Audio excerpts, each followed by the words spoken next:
New beginnings, cities and states. The kingdom shall be protected by fortifying the capital and the towns at the frontiers. The land should not only be capable of sustaining the population but also outsiders in times of calamities. It should be beautiful, being endowed with cultivable land, mines, timber forest, elephant forest, and good pastures rich in cattle. It should not depend solely on rain for water. It should have good roads and waterways.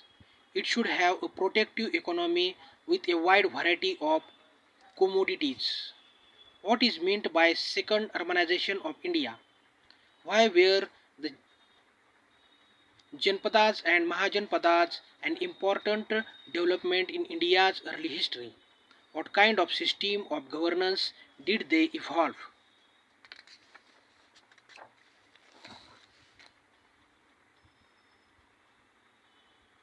Let us recall that in the early second millennium BCE, that is over a few centuries after 2000 BCE, the Indus Harappan Sindhu Saraswati civilization, which we called India's first urbanization, disintegrated.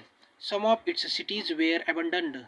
In others, some people continued living there, but reverting to a rural or village lifestyle they had to, since all the components of the Harappan urban order had disappeared. Elaborate structures, both private and public, crowded streets and busy markets, different communities with specialized occupations, metalsmiths, potters, builders, weavers, craftspeople, and so on. A writing system, a sanitation system, the presence of an administration, and behind it all, a larger state structure with a ruling class at the head. And for a whole millennium, urban life remained absent from India, though there may have been a few towns here and there in North India.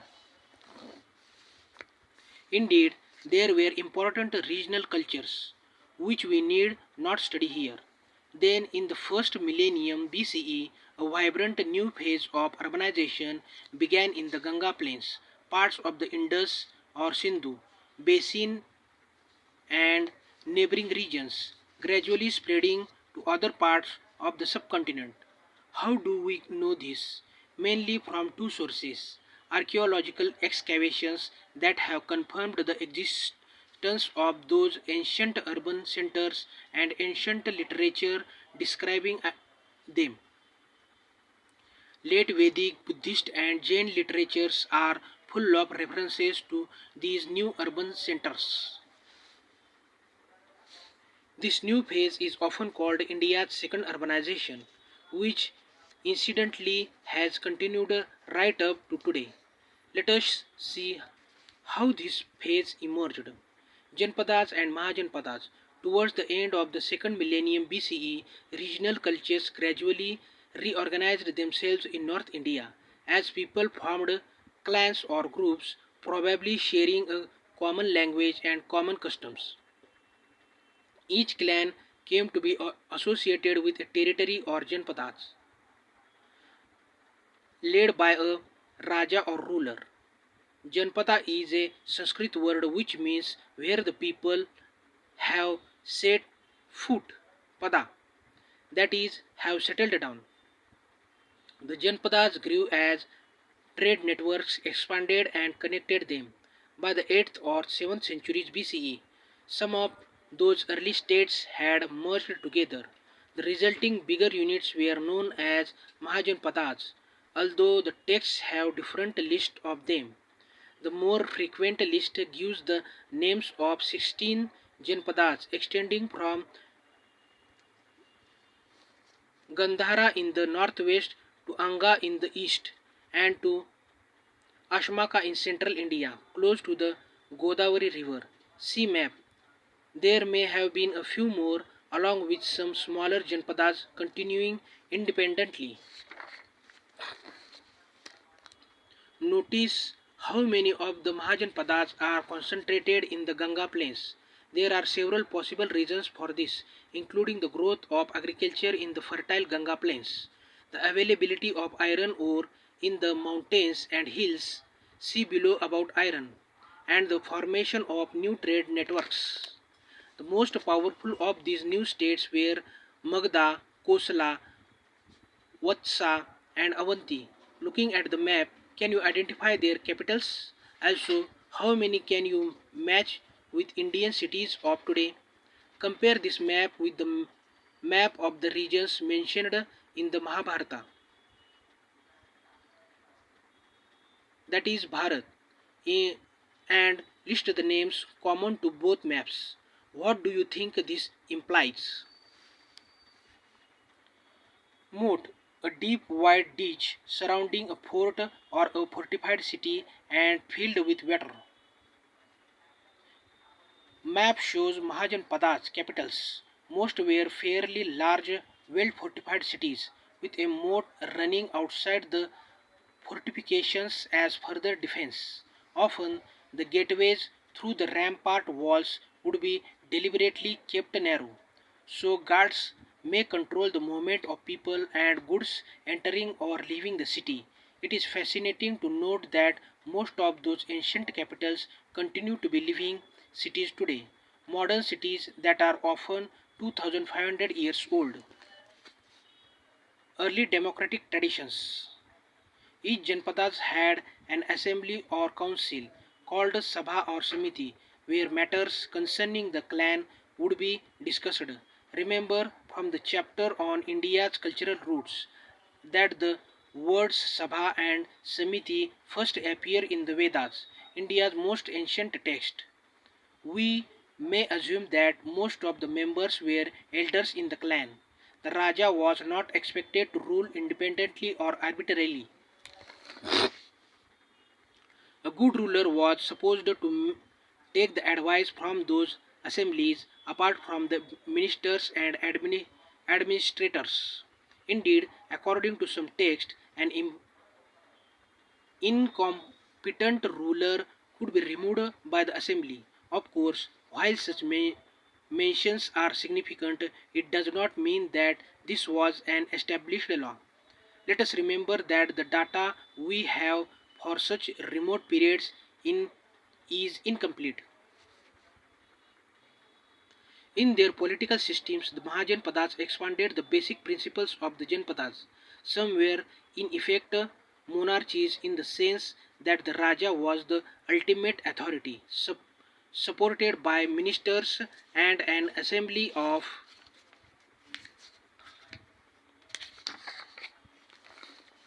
elders.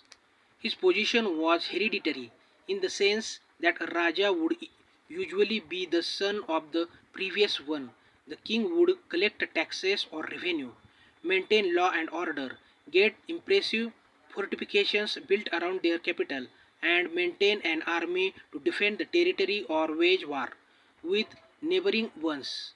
As the case may be, Magda, located in part of today's Bihar, Kosala in part of today's Uttar Pradesh, and Avanti in part of today's Madhya Pradesh, were among the most powerful such states. However, at least two Mahajanpadas, Vajji or Riji, and the neighboring Malla, had a different system. The Sabha or Samiti had more power and took important decisions through discussion, and if necessary, through vote. Surprisingly, this included the selection of the Raja. This means that those Mahajan Padas, which were called Ganas or Sanghas, were not monarchies. Their functioning might be called democratic, since members of the assembly were the ones to select the ruler and take major decisions. In fact, scholars have often called them early republics as they are indeed one of the earliest such systems in the world. More innovations. The age of the Janpadas and Mahajanpadas was an age of profound change, which would impact Indian civilization until present times. In the chapter India's Cultural Roots in grade 6, we saw the emergence emergency of several new schools of thought. Late Vedic, Buddhist, Jain in particular, and their respective literatures. Those schools disseminated their teachings and literature through scholars, monks, and nuns traveling across India or people undertaking taking pilgrimage. Indian art also underwent a renewal. It will blossom in the age of empires. Urbanization does not happen without technologies. Let us remember that the Harappan civilization mastered copper and bronze metallurgy. Now, in this second urbanization, a major shift in technology involved iron metallurgy. In several regions of India, the techniques of extracting and shaping iron were actually perfected from the early second millennium BCE, but it took a few centuries for iron to become a part of daily life. By the late second millennium BCE, iron tools had become widespread, fac- facilitating agriculture on a bigger scale. Iron also made better weapons than bronze, lighter and sharper. Swords, spears, arrows, shields, etc. As it happens, there is some evidence of warfare between neighboring Mahajanpadas. How frequent or how intense it was, of course, is impossible to tell. Such military campaigns, but occasionally alliances too, gave rise to new kingdoms and empires, which we will turn to later in our journey. Another innovation was the first use of coins in India, made necessary by growing trade. Very soon, coins were exchanged across different regions and even with other parts of the world. The first Indian coins were made of silver, a soft metal into which symbols could be punched. They are called punch marked coins. Later, coins of copper, gold, and other metals were also made. Generally, a Mahajan Pada issued its own coins, but coins from neighboring regions were used as well as exchanged in trade. The Varna Jati system. We saw earlier how human societies grew more complex with the rise of civilization. Whenever this happens, a society organizes itself in several groups based on class, occupation, or some other criteria. For instance, there could be different groups concerned with governance, administration, religion, education, trade, town planning, farming, crafts, arts, and all kinds of other professions. In an ideal society, all those groups would complement each other and work in harmony. Why should a complex society divide itself into such groups? Think about several possible factors why this happens. List other such professions you expect in a complex society of the first millennium BCE. But most of the time, these divisions also lead to inequalities. Some groups acquire more wealth, power, or influence than others. In other words, while equality is an ideal that human societies have often aspired to, very few, if any, have ever achieved it. In India, the society was organized in twofold system. One category was the jati, a group or community of people with a specific professional occupation closely tied to their livelihood. The skills that defined a particular jati, for instance, a skill in agriculture, metallurgy, commerce, or any craft, was generally transmitted from generation to generation. Often a jati would get further subdivided into subjati, each of which developed customs and traditions of its own. For instance, concerning marriage, rituals, or food habits. Along with the jati, there is another category, that of varna, a concept that emerged from Vedic text. There were four Varnas. Brahmins were engaged in preserving and spreading knowledge, and in the performance of rituals. Kshatriyas were expected to defend the society and the land, and to engage in warfare if necessary. Vaishyas were supposed to increase the society's wealth through occupations of trade, business, or agriculture. Finally, Shudras were the artisans, craftspeople, workers, or servants.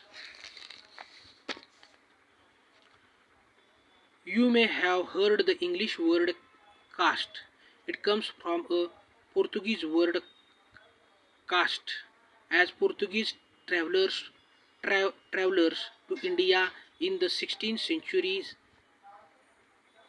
CE tried to make sense of Indian society, while a few scholars consider caste to refer to varnas. Most take it to apply to jatis, yet others consider caste to refer to the whole varna jati system.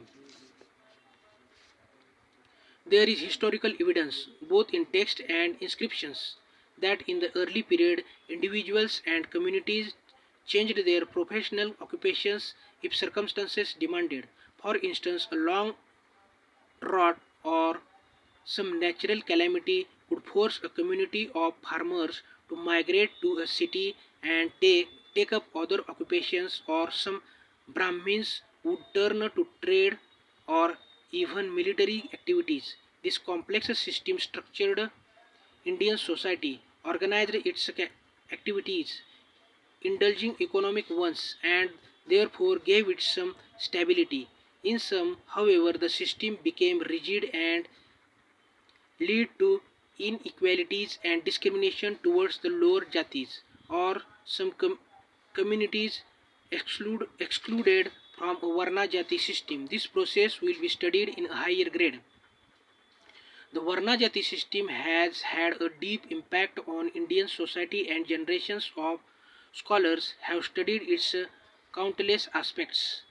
There is a broad agreement that the system was significantly different, more flexible in particular in earlier periods, and became more rigid with the passage of time, in particular during the British rule in India. Let us also keep in mind that while Varna Jati has been an important mechanism at work in Indian society, it is not the only one.